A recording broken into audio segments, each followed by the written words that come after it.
சற்று முன் ஸ்டாலினை நேரில் சந்தித்து திமுகவில் இணைந்தார் விஜயபாஸ்கர். அதிமுகவில் விழுந்த அடுத்த விக்கெட். எடப்பாடி பழனிசாமி அதிர்ச்சி. ஐயோ, இது நம்ம லிஸ்ட்லேயே இல்லையே. அதிமுகவின் கோட்டையாக கருதப்படும் டெல்டா மாவட்டங்களில் அக்கட்சிக்குள் ஏற்பட்டுள்ள புகைச்சல் பொதுச்செயலாளர் எடப்பாடி பழனிசாமிக்கு பெரும் சவாலாக உருவெடுத்திருக்கிறது. வழக்கமாக அதிமுகவிற்கு வலு சேர்க்கும் கொங்கு மண்டலத்தில் ஏற்படக்கூடிய சிறு சரிவுகளை டெல்டா மாவட்டங்களில் அறுவடை செய்யும் வாக்குகளை கொண்டு ஈடுகட்டலாம் என்பதே எடப்பாடியின் கணக்காக இருந்து வந்தது. ஆனால் தற்போது அந்த மண்டலத்திலேயே மூத்த நிர்வாகிகளுக்கு இடையில் வெடித்துள்ள அதிகார போட்டியானது அந்த தேர்தல் கணக்குகளை தலைகீழாக மாற்றியிருக்கிறது. முன்னாள் அமைச்சர் வைத்தியலிங்கம் போன்ற செல்வாக்குமிக்க தலைவர்கள் பிரிந்து சென்றது ஒரு பலவீனமாக பார்க்கப்படும் வேளையில் தற்போதோ கட்சியில் உள்ள முக்கிய தலைவர்களுக்கிடையேயான ஈகோவானது யுத்தம் களப்பணியை பாதித்திருக்கிறது. குறிப்பாக பார்த்தால் டெல்டா அரசியலின் முக்கிய முகமான முன்னாள் அமைச்சர் காமராஜ் தனது ஆதரவாளர்களுக்கு உரிய அங்கீகாரம் வழங்கப்படாததால் கடும் அதிருப்தியில் இருப்பதாகவே தெரிய வந்துள்ளது. இவருக்கு இணையாக மணியன் போன்ற மற்ற மூத்த தலைவர்களுடனான ஒருங்கிணைப்பு குறைபாடு தேர்தல் வியூகங்களை செயல்படுத்துவதில் தேக்க நிலையை ஏற்படுத்தியிருக்கிறதாம். அதே சமயம் அதிமுகவில் பல முக்கிய புள்ளிகளே கட்சி தாவல்களை செய்ய ரெடியாக இருப்பதாகவும் அதிமுகவின் தலைமை வட்டாரங்களில் தகவல்கள் பரவி வருகிறது. அதே சமயம் மறுபுறம் பார்த்தால் திமுக தரப்பில் அமைச்சர் KN நேருவின் அதிரடி நகர்வுகள் அதிமுகவிற்கு கூடுதல் நெருக்கடியை உருவாக்கி வருகின்றன. கோட்டைக்குள் ஓட்டை விழாமல் தடுக்க வேண்டிய கட்டாயத்தில் உள்ள அதிமுக தலைமைக்கோ தொகுதி பங்கீடு மற்றும் வேட்பாளர் தேர்வு தொடர்பான உட்கட்சி பூசல்கள் பெரும் முட்டுக்கட்டையாகவே இருக்கிறது. கீழ்மட்ட தொண்டர்கள் உற்சாகத்துடன் பணியாற்ற தயாராக இருந்தாலும் மாவட்ட தலைவர்களிடையே நிலவும் ஒருமித்த கருத்தின்மை தேர்தல் முடிவுகளில் பிரதிபலிக்கக்கூடும் என அரசியல் நோக்கர்கள் எச்சரித்தும் வருகின்றனர். காலமாக நிலவி வரும் இந்த பஞ்சாயத்துகளை எடப்பாடி பழனிசாமி இப்போதே தீர்க்க தவறினால் அது டெல்டா மாவட்டங்களில் அதிமுகவின் வெற்றி வாய்ப்பை வெகுவாக சிதைத்துவிடும் என்றே பலரும் நினைத்து வருகின்றனர். அந்த வகையில் பார்த்தால் வீட்டு சண்டையை வீதிக்கு வராமல் தடுத்தால் மட்டுமே வெற்றி என்ற யதார்த்தத்தை அதிமுக தலைமை உணர்ந்து செயல்பட வேண்டிய கட்டாயத்தில் தற்போது இருந்து வருகிறது. வரும் நாட்களில் கூட எடப்பாடி பழனிசாமியின் சமரச முயற்சிகள் எந்தளவிற்கு கை கொடுக்கின்றன என்பதை பொறுத்தேதான் டெல்டாவின் தேர்தல் முடிவுகள் அமையும் என்றும் அதிமுக வட்டாரங்களில் தகவல்கள் பரவி வருகிறது. அது மட்டுமில்லாமல் இந்த பல பிரச்சனைகளால் அதிமுகவிலிருந்து மேலும் பல முக்கிய புள்ளிகள் திமுகவிற்கு தாவிவிடுவார்கள் என்றே அச்சத்தில் எடப்பாடி பழனிசாமி இருந்து வருவதாகவும் சொல்லப்படுகிறது. அதே வகையில் தற்போது 2 முக்கிய மாஜி அமைச்சர்கள் அதிமுகவிலிருந்து விலகுவதற்காக அதிரடி முடிவை எடுத்துள்ளதாக அதிமுகவின் தலைமையான எடப்பாடி வட்டாரத்தில் தகவல்கள் பரவி வருகிறது. இந்த சமயம் பார்த்து பாஜகவும் பாஜக இடையிலான கூட்டணி குறித்த முக்கிய நகர்வாக வரவிருக்கும் தேர்தலுக்கான முழு பொறுப்பையும் எடப்பாடி பழனிசாமியிடம் பாஜக ஒப்படைத்து விட்டதாக தகவல்களும் வெளிவந்துள்ளது. தமிழகத்தில் திமுக அரசை வீழ்த்துவதே தங்களது முதல் இலக்கு என்று தெரிவித்துள்ள பாஜக தலைமை அதிமுக பொதுச் செயலாளர் எடப்பாடி பழனிசாமியின் தலைமையிலேயே தேசிய ஜனநாயக கூட்டணி தேர்தலை சந்திக்கும் என்றும் அறிவித்திருக்கிறது. இதன் மூலம் கூட்டணி குறித்த முடிவுகள் மற்றும் தொகுதி பங்கீடு போன்ற முக்கிய அதிகாரங்களை EPS கையில் கொடுத்துவிட்டு பாஜக சற்று பின்வாங்கியிருப்பது அரசியல் வட்டாரத்தில் பெரும் விவாதத்தையே ஏற்படுத்தியிருக்கிறது. பாஜக மாநில துணைத் தலைவர் KP ராமலிங்கம் உள்ளிட்ட முக்கிய நிர்வாகிகள் எடப்பாடி பழனிசாமி தான் தமிழகத்தில் கூட்டணியின் தலைவர் என்றும் அவரே அடுத்த முதலமைச்சர் வேட்பாளர் என்றும் வெளிப்படையாக தெரிவித்துள்ளனர்.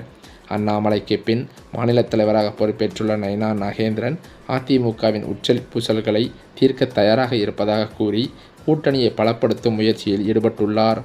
பாஜகவின் இந்த மென்மையான அணுகுமுறை EPSன் ஆளுமையை அதிகரிப்பதோடு தமிழகத்தில் ஒரு வலுவான மாற்றத்தை உருவாக்குவதற்கான யுத்தியாகவே பார்க்கப்பட்டும் வருகிறது. மேலும் அது மட்டுமில்லாமல் தனது செல்வாக்கை பயன்படுத்தி எடப்பாடியின் சொந்த ஊரான சேலம் மாவட்ட செங்கோட்டையன் இதைவிட ஈரோட்டில் நடந்ததை விட மிக பிரம்மாண்டமான ஒரு மக்கள் சந்திப்பு நிகழ்ச்சியை நடத்த காட்டப்போகிறார் என்ற தகவல்களும் வெளியாகி வருகிறது. மேலும் அது மட்டுமில்லாமல் ஆளும் திமுக அரசு எதிர்க்கட்சிகளான அதிமுக மற்றும் விஜயின் தமிழக வெற்றி கழகம் ஆகியவற்றிற்கு கடுமையான சவாலை அளிக்கும் வகையில் வியக்கத்தக்க பல புதிய அறிவிப்புகளை தனது அறிக்கையில் தெரிவித்துள்ளது. இந்த தேர்தல் அறிக்கை எதிர்க்கட்சிகளின் தேர்தல் வியூகங்களை முறியடிக்கும் ஒரு முக்கிய ஆயுதமாகவே இருக்கும் என்று திமுக வட்டாரங்களும் தெரிவிக்கின்றன. தேர்தல் அறிக்கையை தயாரிப்பதற்கான நாடாளுமன்ற குழு தலைவர் கனிமொழி தலைமையில் 12 பேர் கொண்ட ஒரு வலுவான குழு ஏற்கனவே அமைக்கப்பட்டுள்ளதும் குறிப்பிடத்தக்கது. பொதுமக்கள், விவசாயிகள், வணிகர்கள் மற்றும் இளைஞர்களிடமிருந்து நேரடியாக கருத்துக்களை பெற பிரத்யேக செயலி மற்றும் வாட்ஸ்அப் வசதிகளை முதல்வர் மு.க.ஸ்டாலின் தொடங்கி வைத்துள்ளார். இதன் மூலம் அடிமட்ட மக்களின் தேவைகளை அறிந்து அதற்கு ஏற்றவாறு மகளிர் உரிமை தொகை உயர்வு, அரசு ஊழியர்களுக்கான சலுகைகள் மற்றும் பல இலவச திட்டங்களை இந்த பண்டோரா பாக்ஸ் தேர்தல் அறிக்கையில் இடம்பெறச் செய்ய திமுக முனைப்பு காட்டி வருகிறது. மேலும் தேர்தலுக்கு முன்பாகவே மக்களின் குறைகளை தீர்க்கும் வகையில் அரசு ஊழியர்களை கொண்டு விரிவான ஆய்வுகளை நடத்தவும் அரசு திட்டமிட்டிருக்கிறது. வீடுகள் தோறும் சென்று அரசு நலத்திட்டங்கள் மக்களை சென்றடைந்துள்ளதா என்பதை உறுதி செய்வதோடு பொதுமக்களின் கோரிக்கைகளை படிவங்களாக பெற்று அவற்றுக்கு தீர்வு காணவும் முடிவெடுக்கப்பட்டிருக்கிறதாம். இந்த அதிரடி நடவடிக்கைகள் மற்றும் வலுவான தேர்தல் வாக்குறுதிகள் மூலம் 2026 தேர்தலில் மீண்டும் ஆட்சியை தக்கவைத்துக் கொள்ளவும் எதிர்க்கட்சிகளின் வளர்ச்சியை தடுத்து நிறுத்தவும் திமுக ஒரு பெரும் அரசியல் சதுரங்க ஆட்டத்தையே தொடங்கியிருக்கிறது. இந்த சூழ்நிலையில்தான் அதிமுகவில் இருக்கும் மூத்த முக்கிய புள்ளிகளே சமீப காலமாக அதிமுகவிலிருந்து விலகி திமுகவில் இணைந்து வருவது வாடிக்கையாகவே பார்க்கப்பட்டு வருகிறது. அந்த வகையில்தான் தற்போது அதிமுகவில் கொங்கு மண்டலத்திலிருந்து எடப்பாடி பழனிசாமியின் வலதுகை இடதுகையாக இருந்து வந்த சில முக்கிய மூத்த அமைச்சர்கள் 2 பேர் கடும் அதிருப்தியில் இருந்து வந்ததாகவே சொல்லப்பட்டது. அதே சமயம் எடப்பாடி பழனிசாமியுடன் பல்வேறு முறை இந்த கொங்கு மண்டலத்தில் இருக்கும் குறைகளை சொல்லி ஏற்பாடுகளை செய்வதற்கு சில முயற்சிகள் ஏற்பட்டு வந்தாலும் எடப்பாடி பழனிசாமி கண்டுகொள்ளாமல் இருந்து வந்ததாகவே தகவல்களும் வெளிவருகின்றன. இதனை அடிப்படையாக கொண்டு தற்போது கடும் அதிருப்தியில் இருந்து வந்த கொங்கு மண்டல 2 முக்கிய அமைச்சர்கள் அதிமுகவிலிருந்து விலகவே முடிவெடுத்து விட்டதாக அவரது நெருங்கிய வட்டாரங்களிலிருந்து தகவல்களும் வெளிவந்து கொண்டிருக்கிறது. ஏனென்றால் அதிமுகவின் கோட்டையாகவே கருதப்படும் டெல்டா மாவட்டங்களில் அக்கட்சிக்குள் ஏற்பட்டுள்ள இந்த உட்கட்சி பூசலானது பொதுச் செயலாளர் எடப்பாடி பழனிசாமிக்கு பெரும் சவாலாகவே உருவெடுத்திருக்கிறது என்றே சொல்லலாம். வழக்கமாகவே அதிமுகவிற்கு வலு சேர்க்கும் கொங்கு மண்டலத்தில் ஏற்படக்கூடிய சிறு சரிவுகளை டெல்டா மாவட்டங்களில் அறுவடை செய்யும் வாக்குகளை வைத்து ஈடுகட்டி விடலாம் என்று எடப்பாடி பழனிசாமிக்கு ஒரு எண்ணம் இருந்து வந்தது.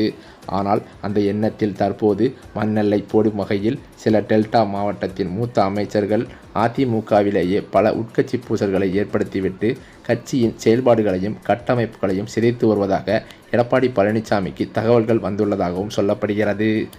இந்த நிலையில்தான் அதிமுகவிலிருந்து வெளியேற்றப்பட்ட ஓ. பன்னீர்செல்வம் அவர்களோ வருகின்ற தேர்தலில் யாருடன் கூட்டணியை வைப்பது, யாருடன் சேர்வது என்ற குழப்பத்தில் இருந்து வந்ததாக சொல்லப்பட்டு வந்தது. இந்த நிலையில்தான் நேற்றைய தினம் வைத்தியலிங்கம் அவர்கள் ஸ்டாலின் முன்னிலையில் திமுகவில் தன்னை இணைத்து கொண்டார். இதனைத் தொடர்ந்து பல அதிமுக புள்ளிகள் திமுகவில் இணைவதாக அதிர்ச்சி தகவல்கள் பரவி வருகிறது.